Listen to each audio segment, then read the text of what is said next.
Bonjour les amis, c'est Gabriel de SEO 5 euros. Ravi de vous retrouver pour une nouvelle vidéo.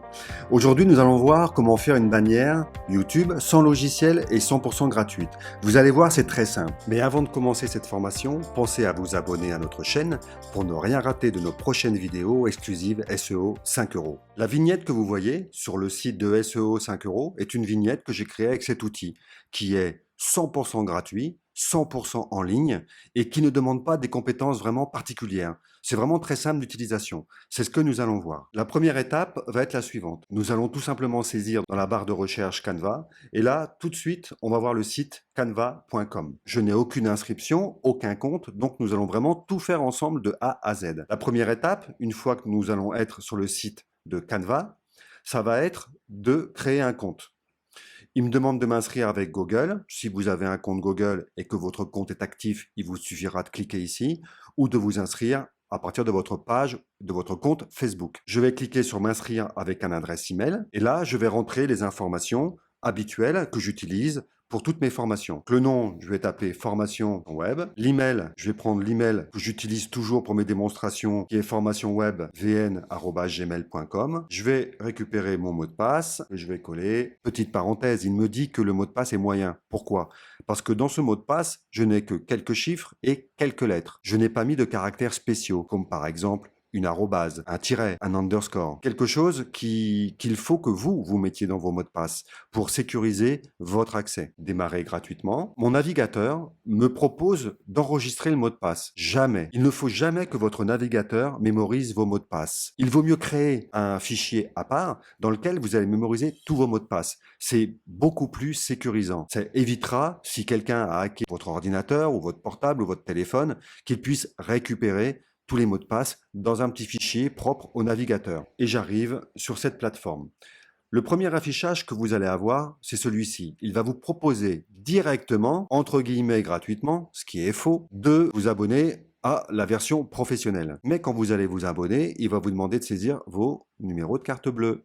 Et donc, s'il y a le moindre souci, Canva fera directement le prélèvement sur votre compte. Je m'explique. Vous allez avoir droit à des images 100% gratuites. Garder votre image de marque, convertir vos designs en plusieurs formats, de créer des arrière-plans, de choisir les tailles. Mais tout ça, tout ce que Canva vous énumère là, vous y avez droit gratuitement. Et si après les 30 jours, vous oubliez d'annuler votre abonnement, Canva va faire quoi? Il va vous prélever. Et après, vous rentrerez dans une procédure de remboursement qui, parfois, peut être bien compliquée. Utilisez Canva et exclusivement la version gratuite. Elle répond vraiment à 100% à tous vos besoins. C'est ce que j'utilise gratuitement pour mes sites e-commerce en dropshipping avec Shopify et pour YouTube, pour faire mes bannières, aussi appelées illustrations de chaîne, pour faire mes vignettes sur Instagram, pour faire les photos en format carré. Donc je ferme cette fenêtre. À gauche, vous allez avoir tous vos designs qui vont être stockés, toute votre identité visuelle. Parce que vous pouvez également avec Canva créer un logo, créer ce qu'on appelle la charte graphique, carte de visite, carte de correspondance, lettres, etc. Vous allez pouvoir créer une équipe. Si par exemple vous êtes plusieurs à travailler avec Canva. Et vous pourrez même créer des dossiers. Par exemple, je vais faire un dossier pour Facebook, je vais faire un dossier pour Instagram, je vais faire un dossier pour YouTube. Ça va vous permettre de classer et de structurer votre gestion de tous vos réseaux sociaux et même de votre site internet. C'est très pratique. Ça demande du temps et de la mise en place, mais à long terme, croyez-moi, c'est payant parce que vous allez retrouver vos informations avec simplicité et rapidité. Par contre, ça va vous obliger à faire du classement. Mais si vous ne faites pas de classement, vous allez avoir tout en vrac sur Canva. Et puis la corbeille, bien sûr, quand vous supprimerez un design, quand vous supprimerez une création particulière, elle apparaîtra dans la corbeille, que vous pourrez éventuellement restaurer. C'est également pratique. Un point très important aussi, c'est que Canva a aussi un atout, c'est que tout ce que vous allez faire, ça va être sauvegardé.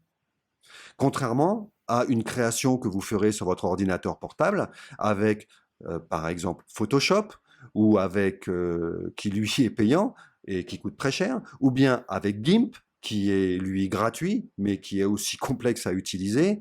Et plutôt que de stocker toutes ces images en local sur votre ordinateur, eh bien, tout va être stocké par défaut sur Canva. Par contre, bien sûr, prenez soin d'avoir un fichier sur votre ordinateur dans lequel vous allez stocker toutes vos informations. c'est important et c'est franchement super utile. Maintenant, ce que nous allons faire, c'est nous allons créer notre fameuse bannière YouTube, notre fameux design, aussi appelé, je vous l'avais dit, une illustration. Je vais taper tout simplement illustration. Vous voyez, il me le trouve tout seul. Et là, on voit une chose qui est plus qu'importante, c'est le format. Le format d'une bannière ou illustration a une taille en hauteur et en largeur que l'on définit en pixels. La taille est de 2560 par 1440. Cette taille, elle est très importante. C'est la taille maximale. Ce qu'il faut savoir, c'est que cette taille, elle va varier en fonction que vous regardiez la chaîne YouTube sur un ordinateur, sur un téléphone portable ou même sur une tablette. YouTube est particulier, gère ça très bien, mais par contre, si vous créez votre bannière sur un outil annexe tout seul, vous allez vraiment souffrir parce que il faudra vraiment que vous preniez soin d'avoir la bonne taille. Donc, nous sommes sur Canva et là, on va voir un petit menu à droite qui est très simple, très explicite au niveau de la présentation. La première chose que vous allez faire, ça va être de choisir un design de base. Vous allez faire défiler, sachant que je vais l'utiliser pour ma chaîne YouTube, La vie des chats. Donc, on va essayer de prendre un design qui peut quand même s'adapter à ce domaine. Parce que bien évidemment, votre bannière, elle devra être adaptée à votre thème. Elle doit être adaptée à votre thématique. Si vous faites une bannière qui n'a rien à voir avec votre thématique, il n'y a aucune logique dans cette bannière. Si je fais une thématique sur les chats, il faut au moins que dans ma bannière, il y ait le mot chat ou la photo d'un chat. Il faut que quand l'internaute arrive sur votre chaîne, tout de suite, il comprenne. Là, je suis sur une chaîne qui parle et qui va me permettre d'apprendre et de découvrir la vie des chats. Tout simplement. Maintenant, nous allons créer notre bannière. On va commencer par analyser un petit peu ce que l'on a à l'écran. On peut revenir à la page d'accueil. On a tous les fichiers qui auront été sauvegardés et créés dans Canva, toutes les fonctions pour redimensionner une image, mais cela n'est accessible qu'avec la version Pro. On voit la petite couronne ici qui stipule bien cette option. On a la possibilité, quand on fait une illustration en l'occurrence, ou n'importe quel document avec Canva, de revenir en arrière. À droite, on va avoir le nom du design. Donc en l'occurrence, ici, je vais faire le nom de mon design qui va être bannière, la vie des chats. À côté, toujours pareil, il nous propose à nouveau d'essayer Canva Pro, éventuellement de partager l'image que l'on va créer et de la télécharger, où là, on aura les différents formats de téléchargement. À gauche, on a un menu qui est vraiment très simple et très explicite. Tous les modèles pour créer mon illustration seront dans ce choix, modèle. On va avoir un ensemble de choix. À vous de trouver le modèle qui vous convient, si tant est que vous trouviez un modèle qui vous convient. En dessous, les téléchargements. Vous pourrez télécharger vos propres images ou vos propres vidéos. Les photos, c'est tout un panel. Donc en l'occurrence, moi, j'ai tapé le mot-clé chat et il m'a affiché toutes les photos en relation avec le mot chat. Les éléments, on va pouvoir insérer des carrés, des petits dessins, des petits designs, des petites images. On a un choix quand même assez vaste. Et toujours pareil, on peut rechercher par mots-clés. Moi, pour mon design, par exemple, je vais rechercher des flèches. Et il va m'afficher toutes les flèches. Les flèches qui seront gratuites, gratuit, gratuit, gratuit, hop, version pro, gratuit. On a quand même beaucoup de choix dans la version gratuite. Ensuite, les textes. Quand on va rentrer un texte dans son design, on a différents formats qui sont prédéfinis. Vous pouvez en choisir un, si tant est qu'il y en ait un qui vous convienne, directement pour votre design. Sachant que ce texte et ce format sera entièrement modifiable. On va voir ça juste après. On peut éventuellement intégrer des vidéos. Bon, pour le design, en l'occurrence de l'illustration, ce n'est pas possible, puisque c'est une image fixe.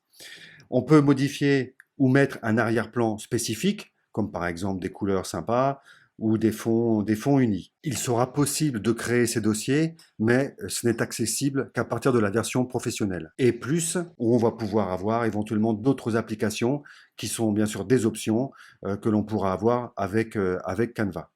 On va revenir à notre design. Je vais chercher un design qui convient et comme ce dont j'ai besoin, c'est un design pour les chats, je cherche un design qui peut éventuellement s'adapter. Mais supposons que je ne trouve aucun design qui me convienne. Je vais procéder d'une manière totalement différente. Je vais aller sur les photos. Je vais chercher une photo qui me convient bien, comme par exemple celle-ci que j'aime bien, et je vais la déplacer directement sur mon design. Ensuite, ce que je vais faire, je vais pouvoir modifier différents effets. Les filtres, on va pouvoir choisir un petit peu le style qui convient. Moi, je veux rester simple, je reste dans mon format standard au niveau du filtre. Donc, on peut ajuster l'image en termes de luminosité, en termes de contraste, de saturation, de teinte, etc. Ou même flouter l'image, ce qui peut apporter un côté sympa quand on a plusieurs images qui se superposent, par exemple. On peut éventuellement rogner l'image, ce qui peut permettre, par exemple, de déplacer mon image vers le haut, vers le bas. Et là, on va voir trois zones qui apparaissent. La première zone, qui est en haut ici, c'est une zone qui correspond en fait à l'affichage sur une télévision. Tout comme la zone du bas ici, qui correspond également à une zone d'affichage que l'on peut attribuer à la télévision. La zone principale, pour votre travail, c'est la zone intermédiaire, la zone du milieu ici. Donc il faut vous arranger en fait pour que votre design soit placé dans cette zone. Ce qui fera que vous pourrez avoir votre affichage parfait sur un ordinateur, sur un téléphone portable et sur une tablette. Et on peut éventuellement retourner l'image horizontalement, dans un sens comme dans l'autre, ou verticalement.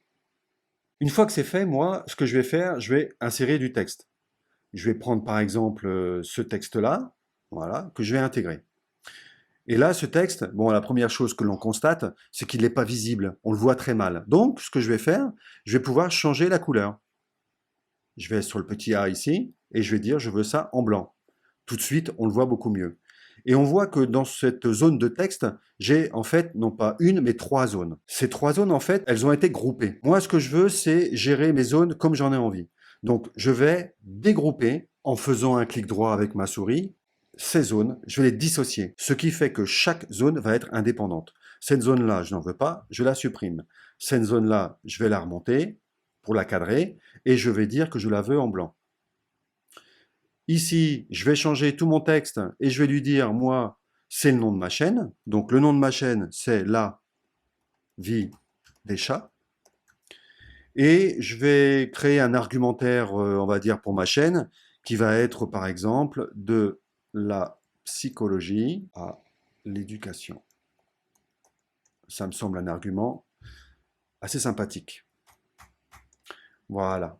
Et la police de caractère, on va pouvoir la changer. La taille, on va pouvoir la changer. Bah, c'est tout simple. Ici, en fait, je vais pouvoir élargir. Je vais pouvoir prendre cette zone et la déplacer dans ma fameuse zone de visualisation. Je vais pouvoir changer la taille. On va mettre une taille bien inférieure. Voilà, la vie des chats. Ici, la police, elle ne me convient pas. Je veux exactement la même. Donc, la vie des chats, c'est du Anton. Je vais revenir sur cette zone et je vais lui dire, moi, je veux du Anton également. La taille est un peu grande, donc je vais la réduire, par exemple, à 64. Je vais caler. Voilà, par exemple. Je vais recentrer un petit peu. Voilà. En fait, la photo ici, elle ne me plaît pas. Je vais la retourner à nouveau. Je vais la remettre dans l'autre sens. Voilà, je trouve ça plus sympa dans ce sens-là.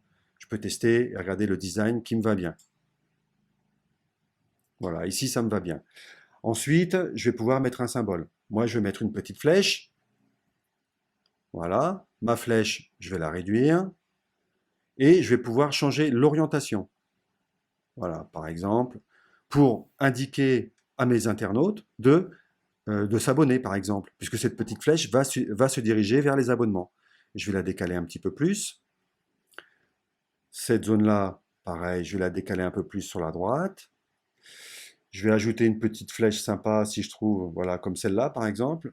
Je vais la rajouter, je vais la réduire. Je vais décaler, réduire.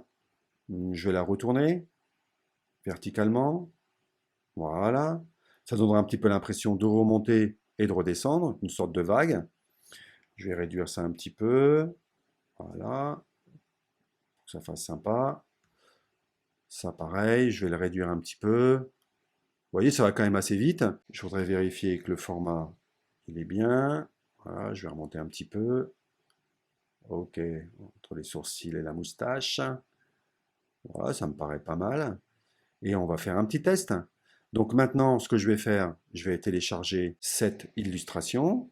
Il va me préparer le design. Il va à nouveau me proposer d'essayer la version pro. Il me dit que c'est une image au format PNG, dans mon dossier téléchargement. Il me propose le nom du fichier que j'ai créé précédemment. Je fais enregistrer. On voit qu'il me l'a enregistré ici. Je vais aller sur ma chaîne La Vie des Chats, où je vois une bannière qui n'a rien à voir avec, avec la thématique de ma chaîne. Et ici, sur la photo, je vais télécharger ma photo. OK. Et là, on va voir ce que ça donne. On va voir si mon cadrage est convenable. On voit quoi? On voit que La Vie des Chats, bon, mon cadrage, il n'est pas trop mal du tout. On voit le titre avec clarté, de la psychologie à l'éducation. On voit que l'image est quand même relativement sympa et on voit que c'est bien cadré au niveau de l'affichage. Parfait. Je vais cocher amélioration automatique. Il va m'améliorer la qualité de l'image. Cliquez sur sélectionner pour valider votre illustration. Et là, miracle, ma bannière va apparaître avec tout le nouveau design que j'aurais réalisé. La vie des chats, de la psychologie à l'éducation. Vous voyez, c'est pas mal du tout. On voit que la flèche, elle va un peu trop bas. Première chose. On voit que de la psychologie à l'éducation, c'est un petit peu trop bas également. Donc, on va le remonter. Pour le reste, ça me semble pas trop mal. Je reviens sur mon design de Canva. Je ferme cette fenêtre. De la psychologie à l'éducation, eh bien, je vais le remonter en essayant de bien l'aligner avec mon texte. La flèche qui est trop basse, bah, je vais la réduire un petit poil. Voilà. Et j'ai plus qu'à refaire un essai. Je retélécharge. J'attends que la préparation de mon design soit réalisée. Ça va quand même assez vite. Il me propose à nouveau le nom. Je vais garder le même nom qu'avant. Enregistrer, remplacer. Je ferme cette fenêtre. Je reviens sur La Vie des Chats. Je reclique sur la photo. Je sélectionne à nouveau ma photo. Bannière La Vie des Chats. Ouvrir. Il m'importe la photo. Je vérifie. Voilà, on va zoomer un petit peu pour voir ce que ça donne. Alors au niveau de l'affichage, parfait. Ma petite flèche m'a l'air pas mal du tout. Et la petite flèche à gauche également. La petite vague, qui est un petit peu sympa. Et sur un téléphone portable, on voit ici que l'affichage, il est parfait. Je reviens sur l'affichage normal de ma fenêtre. Amélioration automatique. Sélectionner. Enregistrement en cours. Et là, mon illustration est parfaite. Maintenant, je vais vous donner un petit plus par rapport à cette bannière. Donc j'ai ma petite flèche qui monte, La Vie des Chats, et qui m'amène vers Facebook. Franchement, ça n'a pas grand intérêt. Là, ce que je vous conseille de faire, c'est la chose suivante. Vous allez aller sur Personnaliser la chaîne. Ensuite, vous allez recliquer sur le petit stylo en haut à droite. Modifier les liens. Et en fait, ce que vous allez faire, c'est ici, vous allez faire un petit texte qui s'appelle « Abonnez-vous ». Et ici, vous allez faire quoi? Vous allez mettre le lien de votre chaîne. Donc, le lien de ma chaîne, je l'ai ici. YouTube. Je vais le copier, je vais le coller. Voilà. Instagram, si vous avez. Bon, moi, je vais l'enlever puisqu'il n'y a pas Instagram. C'est l'Instagram de SEO 5 €. On va carrément le supprimer. Je vais enregistrer. Je vais revenir sur ma chaîne. Donc, je vais afficher ma chaîne en tant qu'abonné.